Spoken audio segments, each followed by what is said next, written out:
Bonjour à tous, j'espère que vous allez bien. Est-ce que vous pouvez nous confirmer que vous nous entendez bien, soit en levant la main, soit en écrivant dans le chat peut-être? Parfait, je vois vos mains qui se lèvent, donc vous nous entendez bien. Eh ben, merci à tous pour votre présence. La session, je vous rappelle qu'elle est, organisée dans le cadre de l'offre innovation, portée par le domaine accompagnement industriel et écosystème innovant de l'ANS. Aujourd'hui, c'est une session télésanté, en partie sur la certification de DMN et la certification de conformité des, SI de téléconsultation avec nos 2 expertes télésanté, donc Fazia et l'INSEE.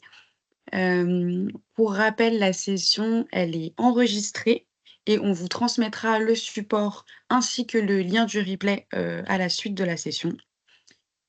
Si vous voulez poser des questions, n'hésitez pas. Le but, c'est qu'on puisse avoir un vrai moment d'échange à la fin de la session. Donc, n'hésitez pas à les écrire dans le chat et ensuite, on les balayera à la fin de la présentation de Fazia et l'INSEE pour qu'elles puissent répondre à toutes vos questions. À la fin aussi de la session, on vous sollicitera à travers un petit questionnaire de satisfaction.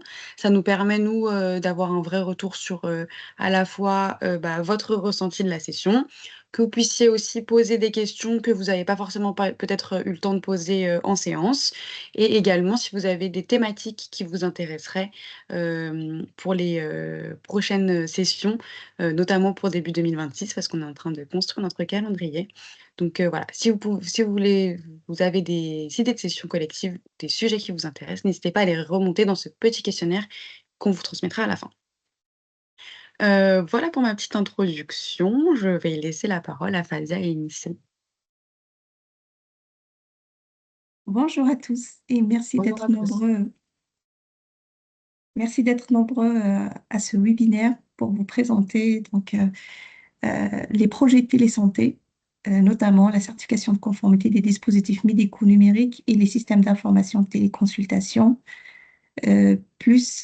dédiés aux sociétés qui ont des candidatures en cours ou qui souhaitent candidater pour mieux vous accompagner dans la mise en conformité aux référentiels existants. Comme l'a dit Alice, je suis accompagnée de ma collègue Lindsay Romain, avec qui je suis en charge des guichets télésanté.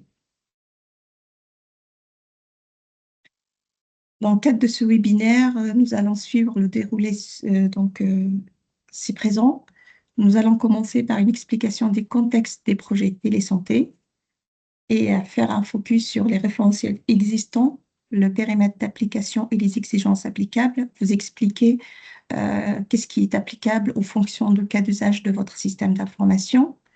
Nous allons ensuite faire un rappel des jalons de mise en conformité des systèmes d'information de téléconsultation pour les sociétés agréées, qui est en dehors, qui n'est pas applicable aux nouvelles sociétés qui y arrivent, et faire par la suite un rappel du processus de certification de conformité et vous faire un retour sur les chiffres clés et un état des lieux de la certification et des candidatures au guichet de certification.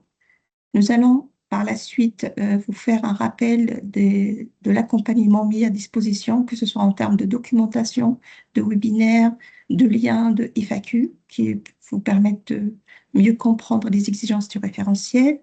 Nous allons aussi faire un rappel des fonctionnalités clés de l'espace identifié, de l'espace industriel, et terminer par une session de questions-réponses, comme l'a mentionné Alice.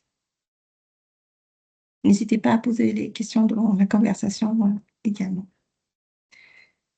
Donc, je voulais commencer cette présentation par le rappel d'un des rôles de l'ANS, une de ses missions qui consiste à réguler les services numériques consentés en élaborant des référentiels thématiques ou sectoriels qui sont opposables ou non, et également en évaluant la certification de conformité à ces référentiels. Et nous, de notre côté, au sein de l'équipe télésanté, nous sommes répartis en deux.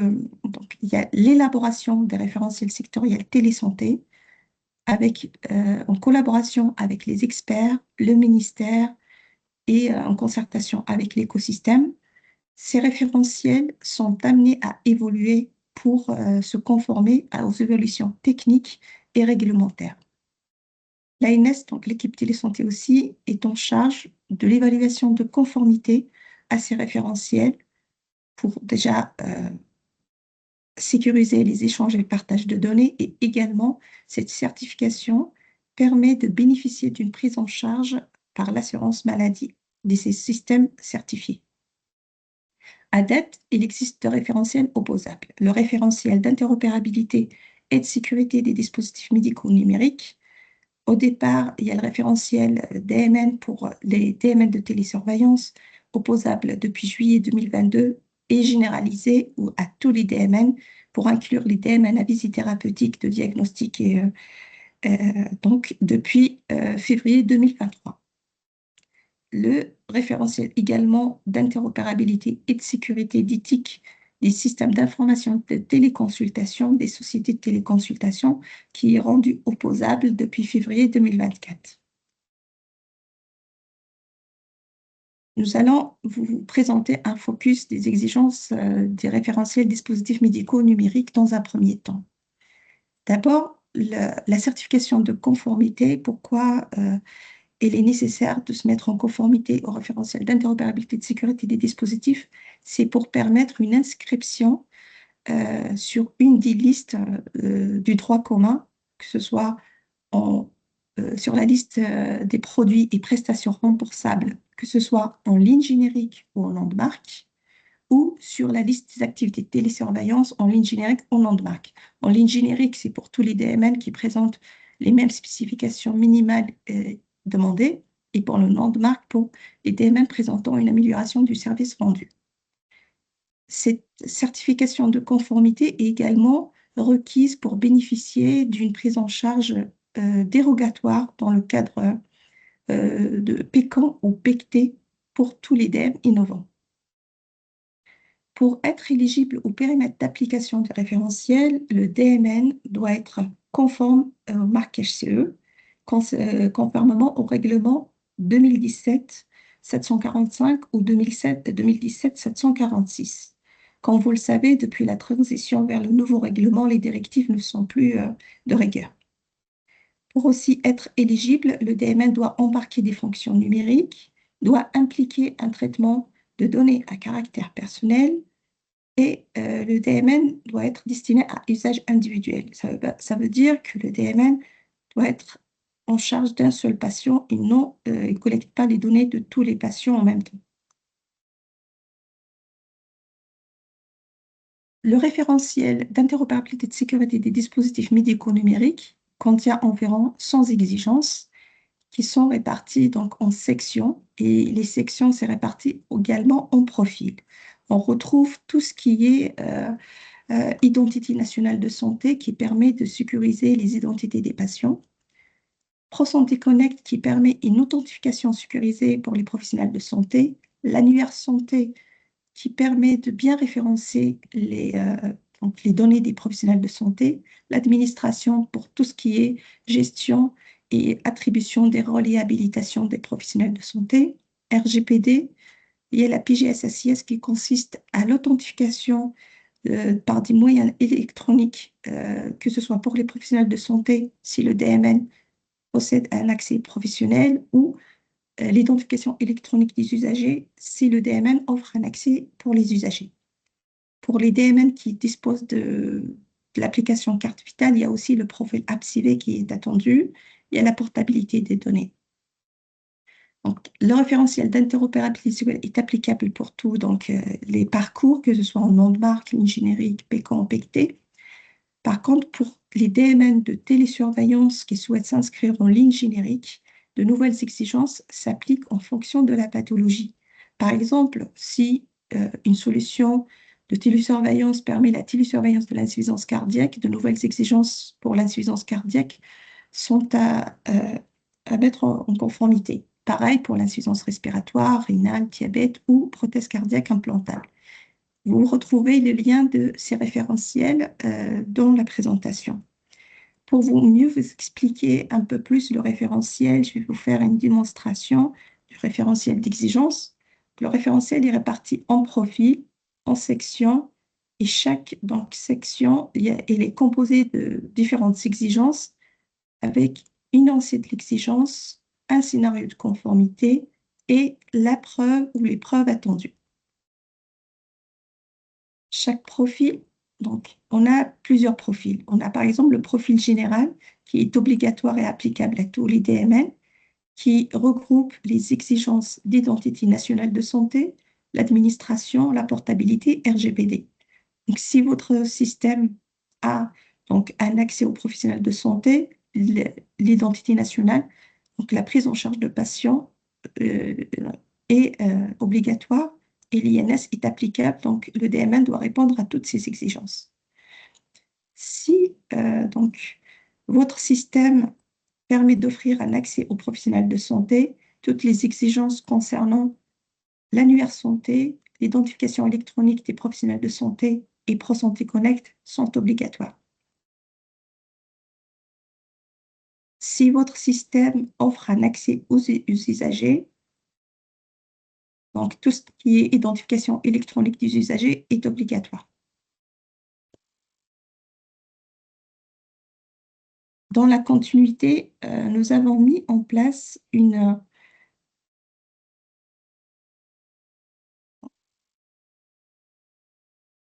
J'ai perdu la présentation. Dans la continuité, nous avons mis en place sur le portail industriel une matrice de recevabilité qui vous aidera à déterminer si votre DMN est recevable pour le périmètre d'application des référentiels, donc dispositifs médicaux numériques, et aussi les exigences applicables. Il y a plusieurs questions que vous pouvez répondre à ces questions pour savoir si c'est recevable. La première, est-ce que votre dispositif médical est déjà pris en charge, par exemple, sur une des listes, donc LPP, ou si en vue d'une prise en charge sur une liste LPP. Si c'est oui, est-ce que votre dispositif médical embarque des fonctions numériques? Est-ce qu'il implique un traitement de données à caractère personnel? Et est-ce qu'il est à usage individuel? Si toutes les réponses sont oui, donc le DM est recevable au périmètre d'application du référentiel DMN. Si une des questions est non, le DMN n'est pas recevable. Et pour savoir les exigences applicables à votre DMN et dans la continuité du référentiel Excel que j'ai présenté, pareil, il y a plusieurs questions. Si donc, le DMN est recevable, dans tous les cas, il y a RGPD et portabilité qui s'appliquent. Si le DMN implique un hébergement de données hors stockage local, la conformité HTS est attendue. Si le DMN possède un accès usager, donc tout ce qui est exigence d'identification électronique des usagers est applicable.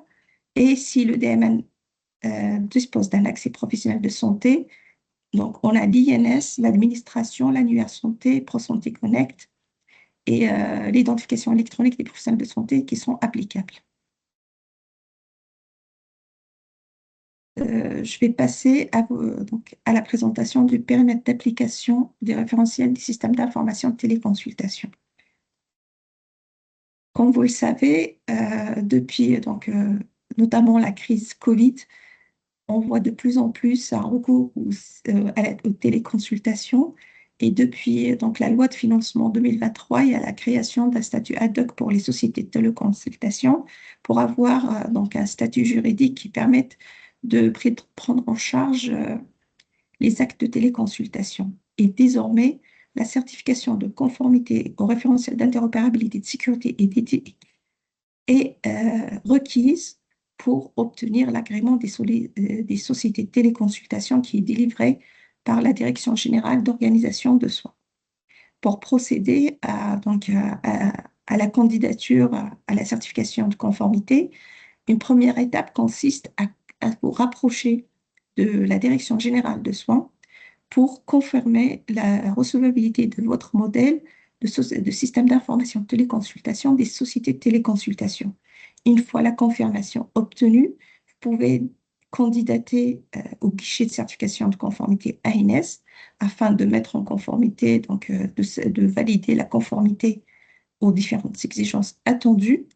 À la suite, l'ANS délivre un certificat de conformité qui permettra de compléter votre demande d'agrément et d'avoir l'agrément des sociétés de téléconsultation.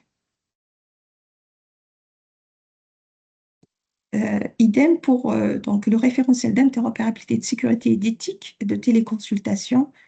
Plusieurs exigences sont contenues dans le référentiel, un peu plus conséquent que le référentiel DMN, vu la maturité des solutions, qu'on retrouve donc l'identité nationale de santé, ProSanté Connect, l'annuaire santé, l'administration, l'identification électronique des usagers et des professionnels de santé et également les tests d'intrusion, RGPD, l'éthique de territoire, la facturation, l'interopérabilité, donc la CDA, l'ordonnance numérique, les exigences éthiques, la messagerie sécurisée, le DMP et CDA.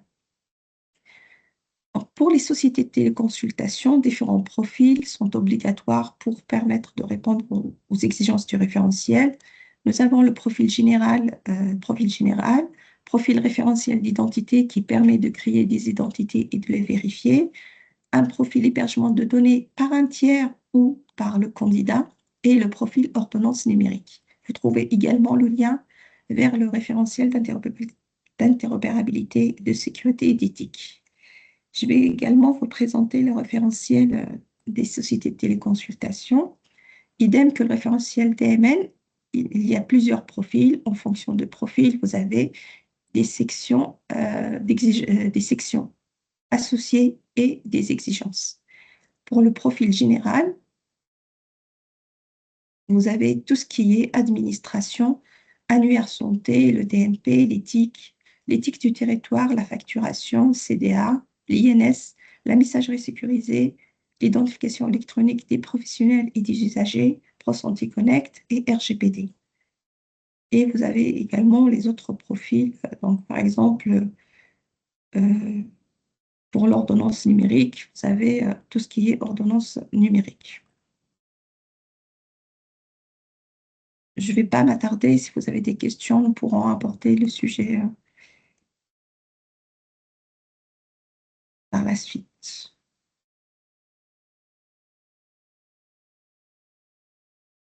Merci pour votre écoute. Pour la suite, je laisse la parole à l'INSEE. Merci beaucoup. Donc, je vais continuer sur la partie référentielle les SI de société de téléconsultation.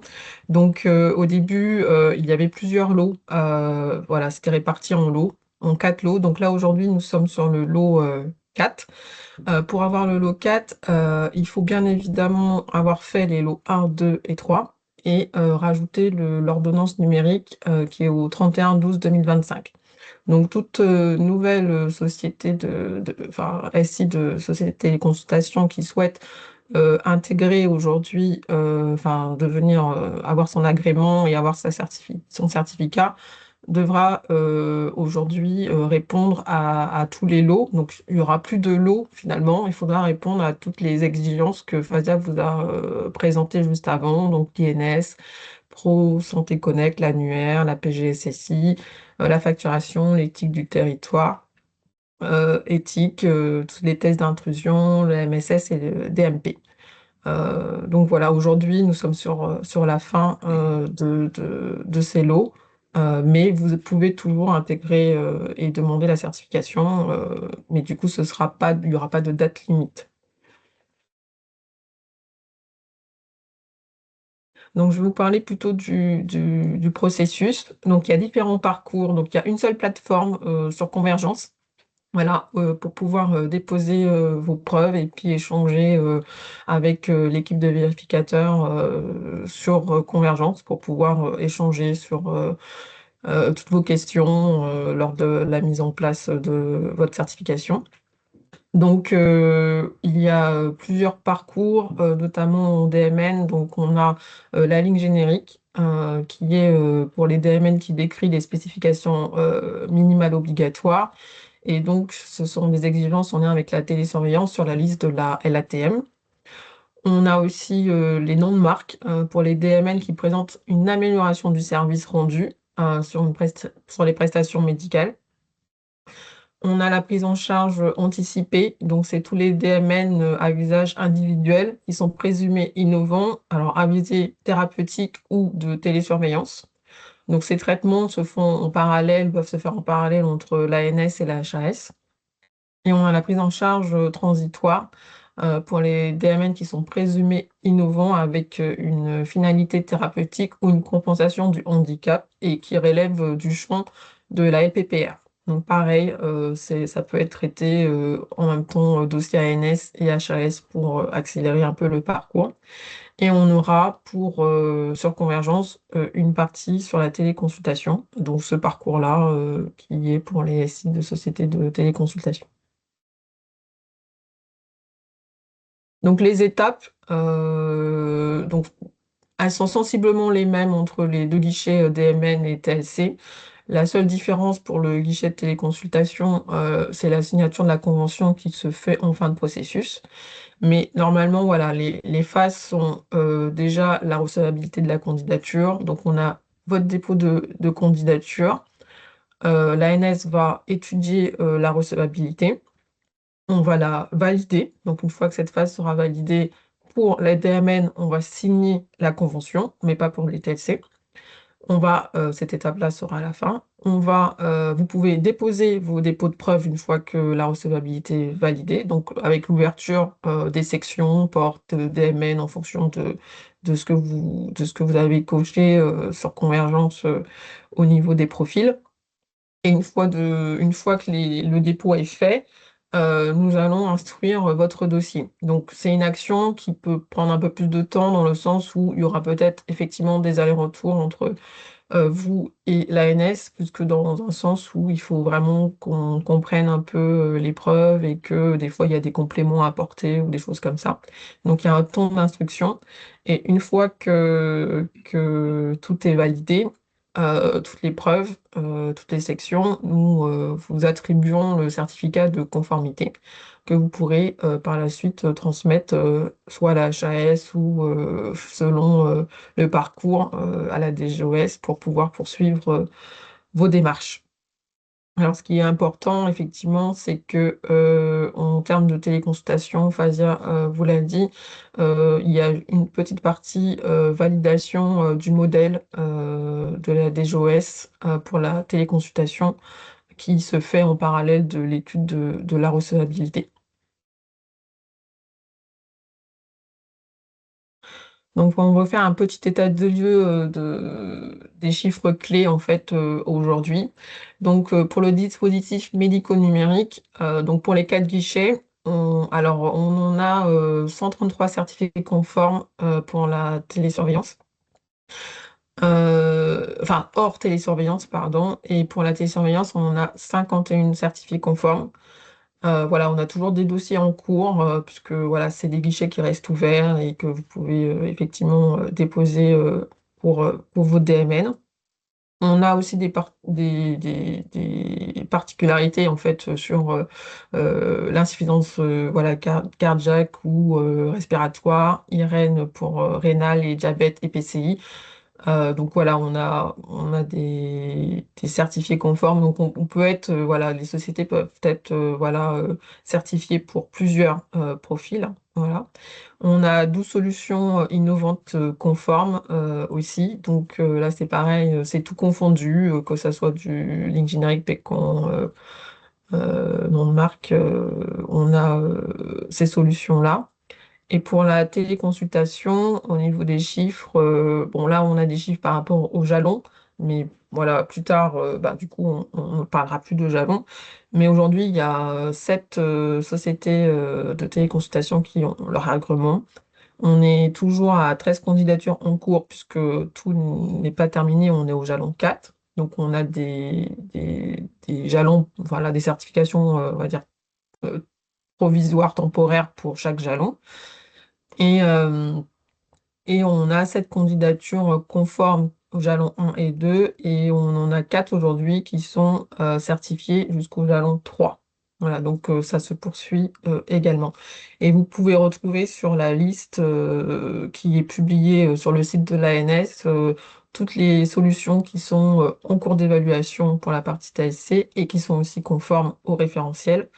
et l'ensemble des solutions qui sont certifiées avec les profils qui ont les différents profils et les sections qui leur étaient applicables sont validées.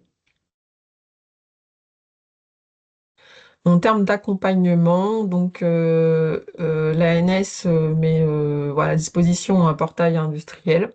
Donc sur ce portail industriel, vous avez toute la description et tous les projets de la télésanté avec un formulaire où vous pouvez nous contacter directement. On a de la documentation spécifique sur ce qu'on vous a présenté aujourd'hui, les dispositifs médico-numériques, la téléconsultation, donc avec le référentiel qui est disponible, toute l'historique et le contexte. On a la foire aux questions, voilà, qui est associée. Donc qu'on complète régulièrement s'il y a des questions qu'on découvre au cours des échanges avec vous, et ben, du coup, ça permet d'alimenter aussi cette foire.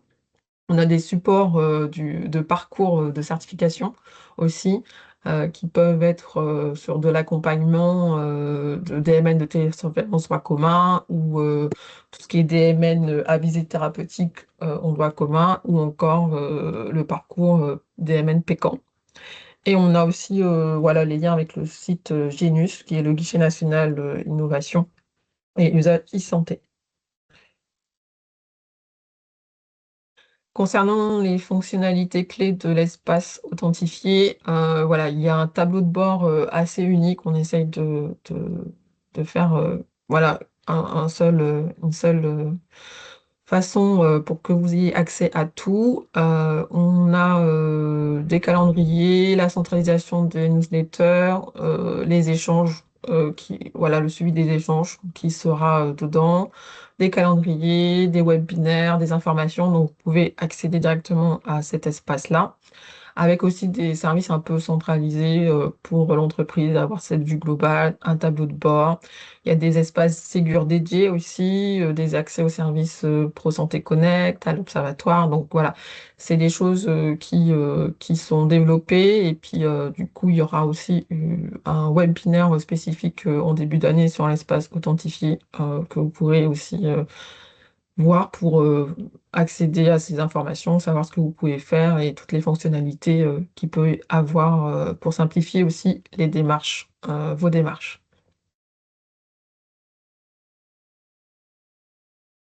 Alors, nous avons terminé la présentation. Est-ce que vous avez des questions? On peut voir sur le chat. Mais je vois deux questions. Oui, bonjour. Je vois une main levée. Oui, Bonjour, je me permets de passer à l'oral parce que je n'arrive pas à accéder au chat. Je ne sais pas pourquoi, impossible de pouvoir taper mes questions. J'avais trois petites questions, notamment sur l'exposé de Fazia. Alors, d'abord, merci à toutes les deux parce que c'était limpide. C'est pas souvent. Donc, merci beaucoup. J'ai une question sur, vous avez évoqué la conformité au RGPD à plusieurs reprises. Alors, c'est super. Moi qui suis DPO, je suis contente de voir ça. Par contre, qu'est-ce qu'il en est de la conformité à l'IA Act et notamment à la traçabilité obligatoire des logs sur les dispositifs d'une manière générale? Ma deuxième question, c'était comment vous pouvez vérifier, euh, plutôt, est-ce que vous vérifiez aussi, c'est une question RGPD, le droit d'opposition du patient à ce que les les collectes du dispositif médical soient versées dans son DMP? Et enfin, comment vous vérifiez la question éthique, c'est-à-dire sur quels indicateurs et qui vérifie que le DMN répond bien aux exigences éthiques? Donc voilà, la conformité à l'IA Act, est-ce qu'elle va être prise en compte? Comment vous pouvez sonder que le droit d'opposition à l'alimentation du DMP par les patients est bien pris en compte? Et puis, quelles sont les exigences éthiques et qui les vérifie? Merci. Merci pour ces questions. Par rapport à la première question, à l'IA Act, donc aujourd'hui dans le périmètre des référentiels, il n'y a pas d'exigence spécifique. C'est considéré Donc déjà dans la conformité CE, je ne sais pas si c'est déjà contrôlé, mais là, ce travail va être pris en compte dans le cadre d'une nouvelle version DMNV2. Là, aujourd'hui, je ne peux pas vous répondre avec certitude, mais on n'a pas de point de contrôle spécifique actuellement. Par rapport au RGPD, donc ça reste du déclaratif, comme ce n'est pas une des missions de l'ANS. Donc pour tout ce qui est DMN, c'est plus un template et l'article 35, je ne me rappelle plus l'autre article, ça reste donc un engagement de conformité de la société. Et par rapport à votre question sur le droit d'opposition du patient, euh, c'est plus, donc pareil pour DMN, aujourd'hui, il n'y a pas d'exigence DMP, c'est plus pour la téléconsultation. Donc, il y a une matrice d'habilitation et des droits qu'on vérifie au niveau de l'administration et aussi au niveau de l'INS, surtout pour contrôler les accès à l'INS d'un patient. Et il y a aussi après mon espace santé qui va venir contrôler tous ces aspects. C'est des points qu'on étudie pour la nouvelle version DMNV2. Parce que comme vous le savez, suite à manque de maturité des dispositifs médicaux numériques, on voulait aller progressivement avec une première version sur un certain périmètre qui est réduit et puis euh, augmenter la maturité au fur et à mesure. Et par rapport aux exigences éthiques, c'est pareil. Aujourd'hui, il n'y a pas d'exigences éthiques qui sont contrôlées dans le cadre du référentiel DMN, mais plutôt pour le référentiel des ICT, les consultations. Donc, il y a pas mal d'exigences. Et donc, je ne sais pas qu'est-ce que vous voulez vous expliquer un peu plus, mais on a un certain nombre d'exigences qu'on contrôle dans le cadre des référentiels ICT, les consultations. Merci beaucoup. Je vous en prie. ne vais pas m'étendre plus pour ne pas monopoliser la parole. Merci beaucoup. Je vous en prie, merci. Je vois Bonjour. une main levée. Bonjour. Oui, petite question. En tout cas, merci pour votre présentation. C'était très clair. Moi, c'était plutôt d'avoir un échange ou une clarification concernant les certificats ou le certificat de l'INS, dans le sens où j'aimerais savoir si un DMN a le droit de stocker sur ses propres serveurs plusieurs certificats, ou est-ce qu'il doit, juste stocker un seul certificat. Vous parlez de certificat logiciel? Non, le jeton INS, pour l'identification. J'avoue, je n'ai pas la réponse par rapport à ça. On peut reprendre la question et demander à notre expert INS. Ce que je sais que tout dépend. Donc, pour les certificats logiciels, c'est en établissement de santé, c'est une identité morale. Ce n'est pas autorisé en cabinet de ville. Mais par rapport à vos questions, si vous pouvez la poser dans la conversation, nous allons revenir vers vous avec les éléments de réponse. Ok, merci. Merci.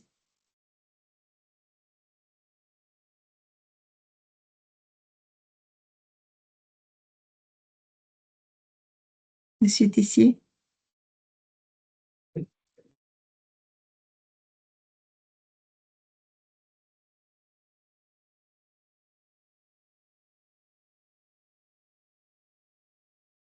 On vous Tu veux- entend pas. Ouais. Bonjour, moi je vous avais posé une question dans le chat. Je voulais savoir s'il y avait un guichet qui serait ouvert bientôt pour la certification de la téléexpertise et de la téléconsultation simple sans être une société de téléconsultation. Aujourd'hui, il n'y a pas de planning précis. Ça peut venir, mais pour le moment, rien n'est acté. Et ça fait partie des discussions en cours. Nous vous tiendrons au courant. En tout cas, nous ferons une communication sur ce sujet. Merci. Sans prix. Oui, bonjour, pardon, j'ai pas réussi à activer le micro. Vous m'entendez? Oui. Oui. Oui, bon, merci pour l'organisation de cette vidéo. Je me rends compte en vous écoutant qu'on n'a pas forcément fait la procédure dans le bon sens, c'est-à-dire que nous, on est en plein développement des différents jalons pour déposer l'agrément d'une STLC et on n'a pas la première étape donc je vais changer en parallèle avec mon chef de projet. Je pense qu'on a raté quelque chose. Est-ce qu'il est possible d'avoir un contact direct avec vos équipes sur juste l'orchestration, on va dire, du projet? Oui, vous pouvez nous contacter, Lindsay et moi. D'accord. Comment est-ce qu'on fait pour vos coordonnées? On peut les retrouver? Soit on vous donne Vous donner l'adresse télésanté. Donc je vous vous la pouvez- ouais, je vais la mettre dans le chat si vous voulez. Ah, ben, merci beaucoup. La première étape consiste à vous rapprocher de la DGOS pour présenter votre modèle de société de téléconsultation. Nous pouvons déjà remonter votre demande et une fois le modèle est confirmé, donc vous pouvez déposer une candidature qu'on pouvons analyser. D'accord, très bien. Vous mettez le contact dans la conversation, c'est cela? Oui. Oui. Merci. Merci pour votre réponse. Sans prix.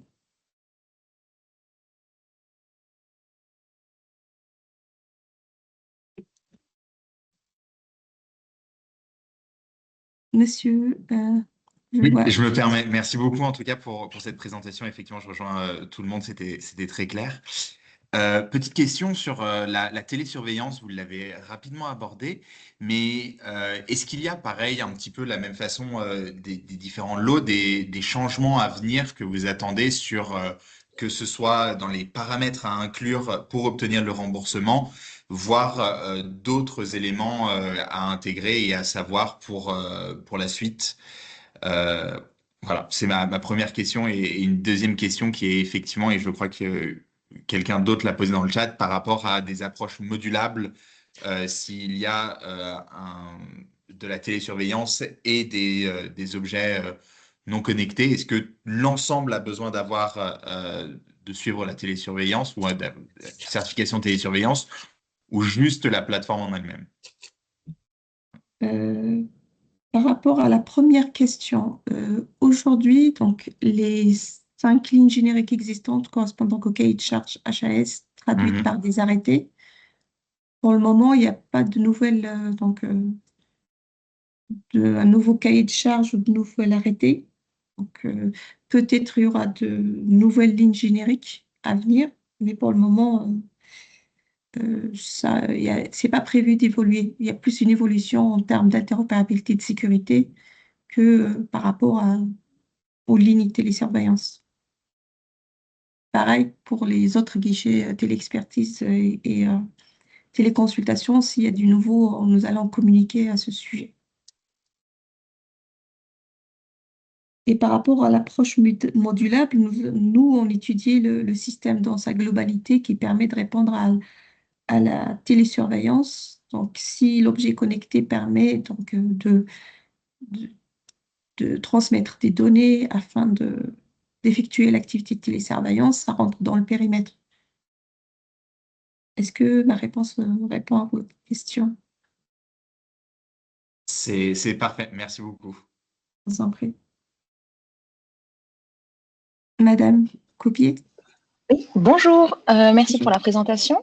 Alors moi j'ai des questions plus liées à ce qui va se passer l'an prochain notamment, donc savoir ce qui est à venir déjà, si vous avez un horizon pour la V2 du référentiel et également il y a on n'a plus le droit au MIE de transition à partir du 1er janvier 2026 et je me demandais comment cela allait se refléter dans le référentiel. Est-ce qu'il y allait avoir de nouvelles exigences liées à ça? Est-ce que les exigences actuelles couvrent la fin des MIE de transition?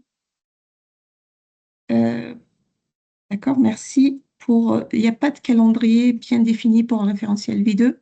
Il y a des travaux en cours, mais le planning n'est pas défini. Pareil, nous reviendrons vers vous une fois tout est acté. Par rapport aux exigences IMIE, donc de transition, il y a une discussion en cours. Là, janvier 2026, c'est bientôt. Donc, il y aura peut-être une période de tolérance. Je n'ai pas plus d'éléments à vous communiquer, mais rassurez-vous, ce ne sera pas interrompu le 1er janvier 2026.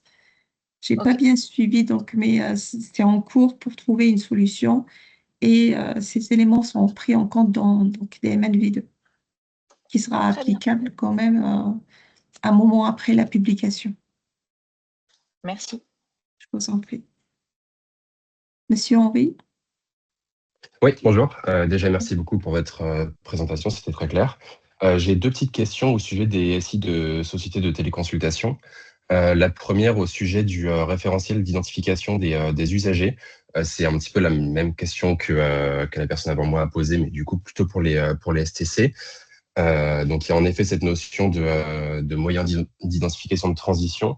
De ce que je comprends, donc normalement à partir de l'année prochaine, on va devoir utiliser des MIE certifiés EIDAS substantiés ou élevés, si je ne me trompe pas. Aujourd'hui, de ce que j'ai vu, on a seulement France Connaît Plus, donc qui utilise France Identité pour ce genre de moyens d'identification pour les usagers. Ce qui, dans notre cas, pourrait restreindre grandement le nombre d'usagers qui pourraient avoir accès à notre plateforme, puisqu'il faut avoir mis en place son identité sur France Identité pour pouvoir y avoir accès. Est-ce qu'il y a d'autres moyens qu'on puisse proposer à nos usagers, ou est-ce que c'est un des moyens qu'on doit proposer pour la connexion? Je prends la question, je poserai la question aux experts sécurité et revenir vers vous. Donc, pareil, si vous pouvez la poser dans la conversation, comme ça on aura vos coordonnées et vous répondre. Oui, très bien, merci beaucoup. Merci J'avais beaucoup. une deuxième petite question au sujet de l'ordonnance numérique. Je voulais savoir si on avait la possibilité de s'appuyer sur des solutions qui ont été déjà développées et certifiées. Typiquement, il y a HordeClick qui fait ça. Ou est-ce qu'on a la nécessité de le développer en interne, en propre? Vas-y, Lindsay.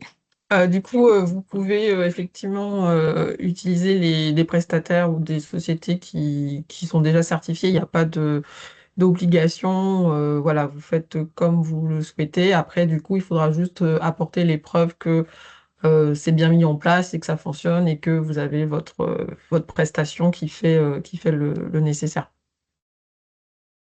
Parfait, merci beaucoup. Bonjour William. Oui, bonjour. Donc William Roland, en charge du numérique en santé au SNITEM. Je rebondis juste sur la dernière question du monsieur là précédemment concernant EIDAS, juste pour euh, partager une information quand même importante, compte tenu de l'exigence assez forte d'une authentification substantielle. Je crois savoir que la DNS porte une position sur ce sujet qui consiste pour l'instant, en tout cas pour la France, et qui est une position que la DNS porte au niveau de l'Europe, de rester sur le niveau exigé actuel et de ne pas passer en substantiel compte tenu des contraintes techniques que ça pourrait engendrer en termes de développement pour les entreprises. Sachant que nous, nos entreprises qui font de la télésurveillance, ça peut leur poser ce type de problème de mise en œuvre. Donc voilà, c'est une information que l'ANS peut vérifier, mais après discussion avec la DNS, il semblerait que cette position soit portée en priorité, de ne pas passer en substantiel. Et c'est une position qui est portée dans le cadre du règlement pour l'espace européen des données de santé sur la rubrique sécurité. Voilà, c'est juste quelque chose que je voulais partager, en tout cas pour les sociétés qui font des solutions de télésurveillance. Merci pour ces précisions.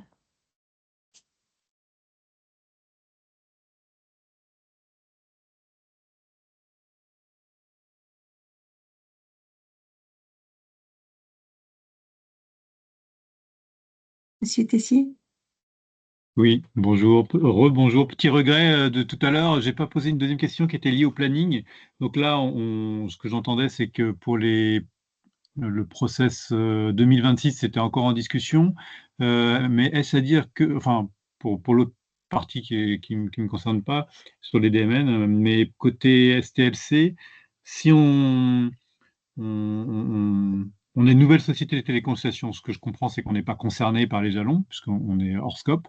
Si on est hors scope, pour 2026, qu'on dépose un dossier, quels sont l'organisation derrière en termes de délai pour franchir les étapes de validation? Est-ce que vous allez vous retrouver avec un dossier très lourd, les 4 jalons d'un coup? Donc j'imagine que ça prend un peu de temps à vos équipes. Pour se caler commercialement, quelle est la durée d'échange que vous planifiez? Est-ce qu'on est sur du 2 mois, 3 mois, 6 mois, en Euh, moyenne, hein? En phase nominale, donc là, il y a l'étape de recevabilité. Une fois validée, vous Oui, déposez toutes les preuves. Nous allons analyser simultanément les lots de preuves et faire des itérations si nécessaire pour demander des compléments d'information. Et donc, la durée, tout dépend des preuves fournies. Donc, et aussi le délai des retours. Donc, on a ce qu'on va prévoir au moins de vous faire un retour sur tous les lots, au moins une fois, durant les 2 premiers mois. Et on a 6 mois donc, pour rendre un avis, que ce soit favorable ou défavorable. Même si c'est défavorable au bout de 6 mois, vous avez la possibilité de continuer la mise en conformité. Le délai réglementaire, c'est 6 mois pour rendre un avis.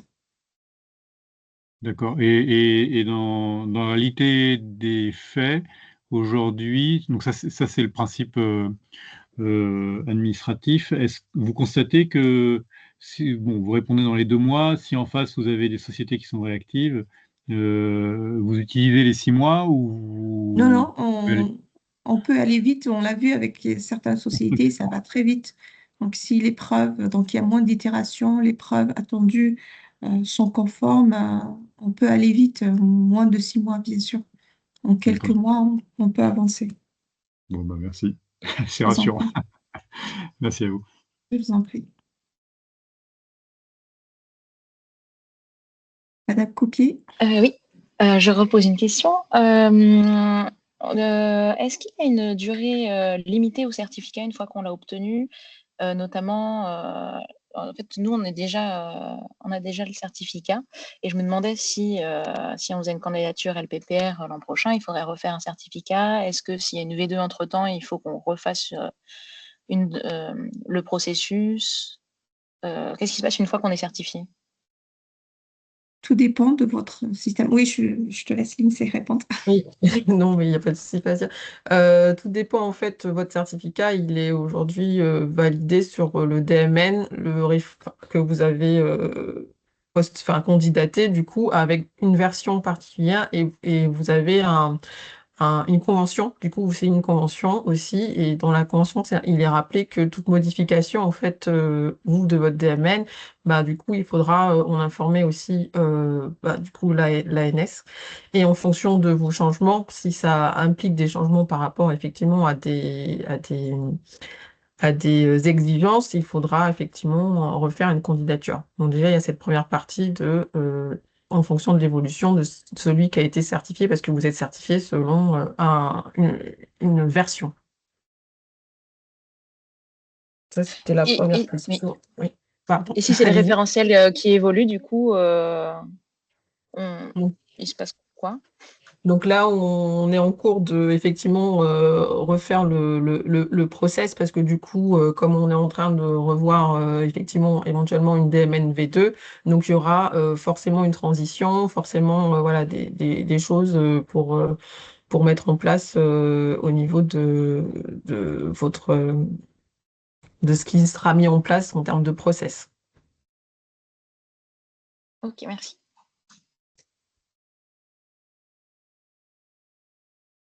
Monsieur Tessier.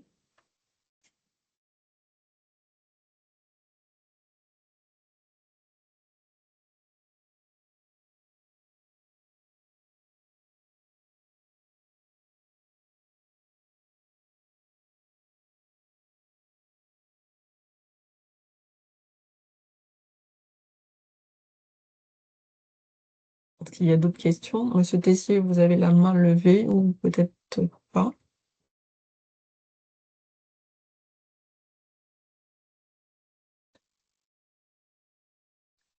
Sinon, je vois qu'il y a plusieurs questions dans le chat. Je ne sais pas si vous voulez les lire, mais alors par exemple, il y a une question qui a beaucoup de pouces, donc peut-être qu'on peut la lire. Ah oui, c'est la question qui a été posée à l'oral, mais du coup, peut-être qu'on fera pour toutes les réponses qui ont été écrites dans le chat des réponses à plus tard, comme vous préférez. On a quelques minutes, on peut commencer pour répondre à certaines questions. Celle qui a plus de pouces. Celle qui a plus de pouces, du coup, c'est celle qui a été posée à l'oral, mais qui a été réécrite pour D'accord. suivi. Alors, si je remonte, pour pas poser des questions dont vous avez déjà donné la réponse, mais Je crois qu'on a répondu, puisque du coup, les personnes ont posé leurs questions à l'oral.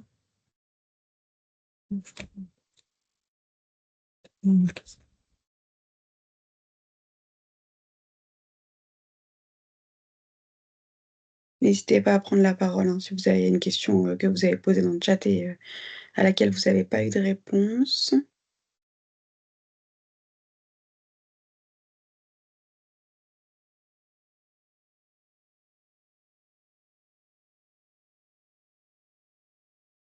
En attendant, on va peut-être afficher la slide avec le QR code Fazia. Je ne sais pas si tu l'as. Oui. Donc voilà, comme je vous disais au début, vraiment ça nous aide beaucoup. Donc si vous pouvez flasher le QR code et sinon je vous mets aussi le lien dans le chat, comme ça vous pouvez cliquer directement. C'est peut-être plus simple. Donc voilà, c'est très rapide, hein, ça vous prend 30 secondes.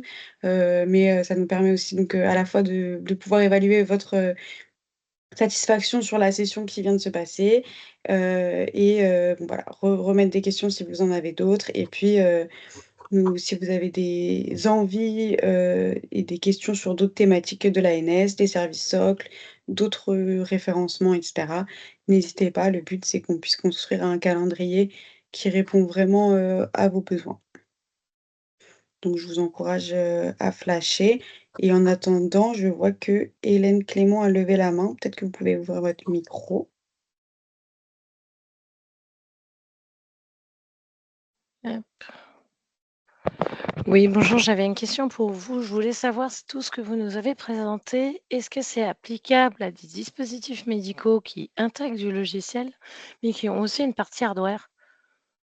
Oui. D'accord. Et du coup, ça marche comment? Toute la partie logiciel doit être conforme au référentiel ANS, même... Il faut étudier. Donc, là, on a la matrice de recevabilité pour voir tout ce qui s'applique en fonction du cas d'usage. Est-ce qu'il y a donc, un accès professionnel, un accès usager? S'il n'y a pas d'accès professionnel, donc il y aura probablement que la portabilité RGPD qui s'applique. Il faut étudier le cas. Si vous voulez nous poser la question et voir votre modèle avec vous, on peut le faire. D'accord, ok, merci. Je vous en prie. On a aussi Monsieur Henri. Oui, alors juste pour savoir au sujet de ma question que j'ai posée dans le chat, on est assez nombreux à vouloir avoir cette réponse. Comment est-ce qu'on peut avoir un suivi une fois que vous auriez pu avoir la réponse de vos experts en sécurité? Nous Je ne sais allons pas si vous donc avez accès à nos mails depuis Teams. on a vos inscriptions, on va vous faire Alors, diffuser. normalement, si vous êtes tous inscrits, je vais pouvoir retrouver vos noms dans l'inscription. Sinon, n'hésitez pas à remettre dans le questionnaire que vous êtes intéressé par la réponse, et parce que comme ça, il y a votre mail aussi directement. Et moi, ça me permettra on fera une réponse groupée avec toutes les personnes qui sont intéressées par cette réponse. Donc, Super, merci n'hésitez beaucoup. pas Merci. à me le repréciser. Et idem il y avait une question sur l'INS, je crois. Pareil, qui sollicitait, enfin qui nécessitait une réponse, de notre expert donc pareil, vous nous le reprécisez et voilà. Et pour ce qui est replay et support, ça vous sera transmis dès que le replay est publié sur, notre site, Le Portail Industriel et sur YouTube Et je vous fais un mail avec le support de présentation et le lien du replay, comme ça vous pouvez l'avoir directement.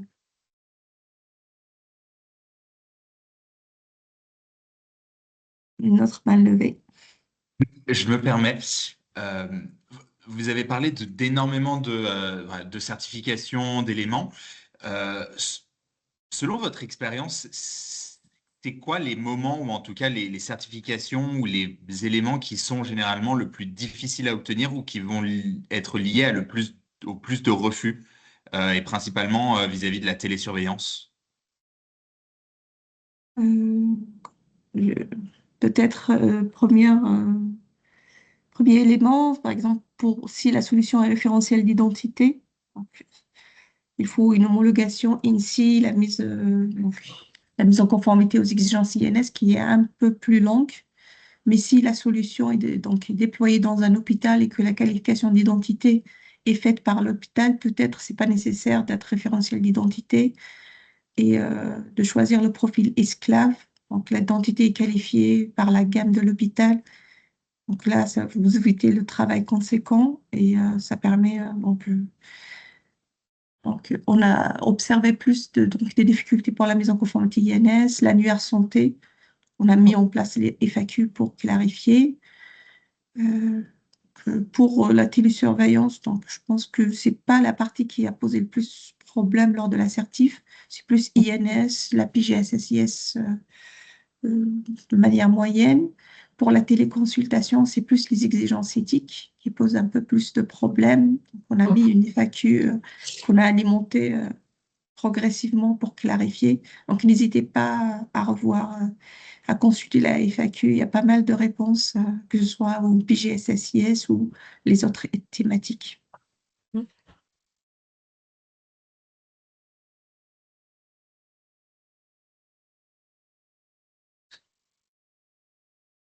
Et Lindsay, vous êtes aligné avec les réponses de Fazia? Oui, bien aligné effectivement avec les réponses de Fazia, oui. C'est exactement ça. Super, merci beaucoup.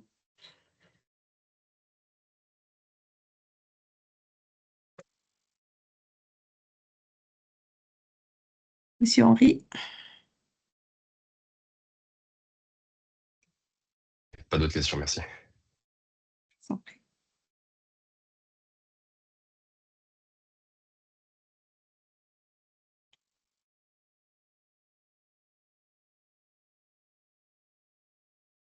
Eh bien, s'il n'y a pas d'autres questions, on va pouvoir clôturer cette session.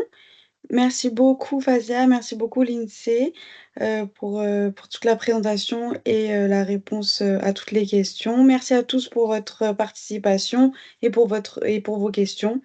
Donc voilà, on reviendra vers vous avec les différentes réponses quand on les aura. Et comme je l'ai dit, avec le support et le replay. Voilà, n'hésitez pas à consulter l'ensemble de notre calendrier des sessions collectives sur l'espace innovation du portail industriel. Voilà, le but, c'est de pouvoir couvrir toutes les thématiques d'expertise de l'ANS et pour pouvoir vous apporter des réponses sur tout ça. Donc voilà, merci beaucoup pour votre présence et puis on vous souhaite une bonne journée. Merci beaucoup à Merci, bonne tous. journée. Bonne journée. Merci, au Merci, revoir. bonne journée. Au revoir. Merci, au revoir. Mm.